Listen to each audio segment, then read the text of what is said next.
चला तर मंडळी, पावसाळा सुरू आहे म्हटल्यावर आचारी स्टाईल खमंग खुसखुशीत पदार्थ घरच्या घरी व्हायलाच हवा। 1.5 कप मैदा घेतलाय, चवीनुसार मीठ, ओवा, 2.5 टेबलस्पून रूम टेम्परेचरचं साजूक तूप घालायचंय। मैद्याला चांगलं चोळून चोळून तुपाचं मोहन लावायचंय। थोडंसं पाणी घालून घट्टसर मैदा मळून घ्यायचा। इतका मैदा मळण्यासाठी अर्धा कप मधून चमचाभर पाणी उरलं होतं। 20 मिनिटं झाकून मुरण्यासाठी बाजूला ठेवायचा। आचारी स्टाईल समोसा करतोय। समोसाचा आलू मसाला कसा करायचा ते पाहायचं असेल तर टायटलमध्ये त्रिकोण आहे, क्लिक करून नक्की पहा। मैदा छान मुरलाय, त्याचे गोळे करायचे। 6 गोळे होतात।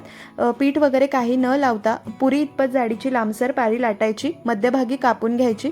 कट केलेल्या भागावर पाणी लावायचं, दोन्ही बाजू एकावर एक अशा चिटकून त्रिकोण तयार करायचा आहे। त्यामध्ये सारण भरायचं, वरती कडेला पाणी लावायचं। जिथे एकावर एक आपण पारी चिकटवली आहे त्याच्या अगदी समोर एक प्लेट द्यायची आणि व्यवस्थित समोसा पॅक करून घ्यायचा।